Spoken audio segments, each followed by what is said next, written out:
नमस्कार मंडळी, आता आपण जाणार आहोत मगाशी सांगितल्याप्रमाणे वटवृक्ष देवस्थानाकडे।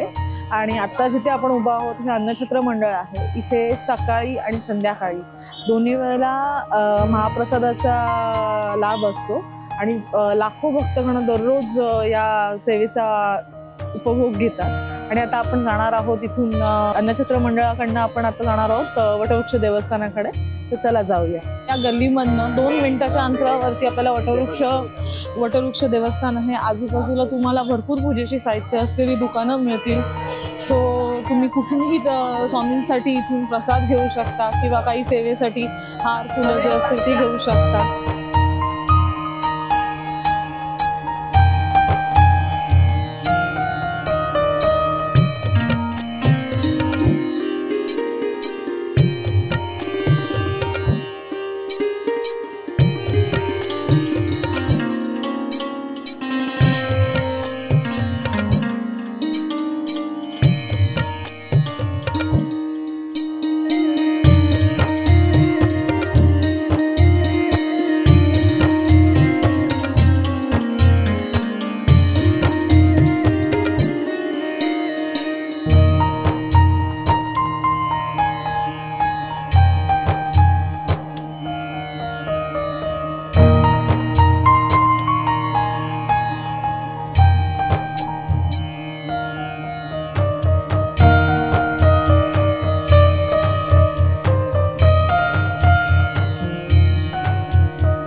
आता मी जिथे उभी आहे ह्याच्या एक्झॅक्टली मागे जो तुम्हाला दिसतो तोच वटवृक्ष आहे।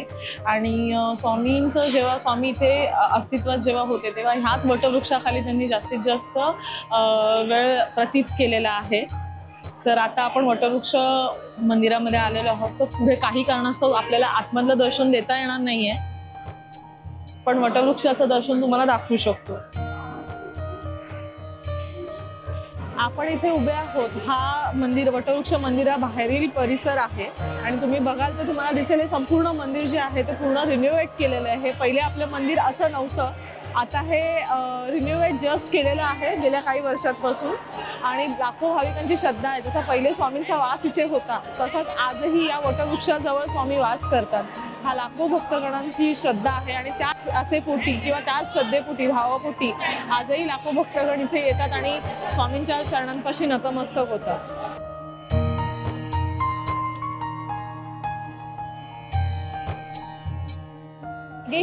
हा जो फोटो तुम्हाला दिसतोय हा जोगेश्वरी ईस्टच्या सगळ्या स्वामी भक्तांनी 40,000 पंचमुखी रुद्राक्षांच्या पासून साकारलेली ही स्वामींची प्रतिमा आहे आणि ही देवस्थानाला या भेट दिलेली आहे।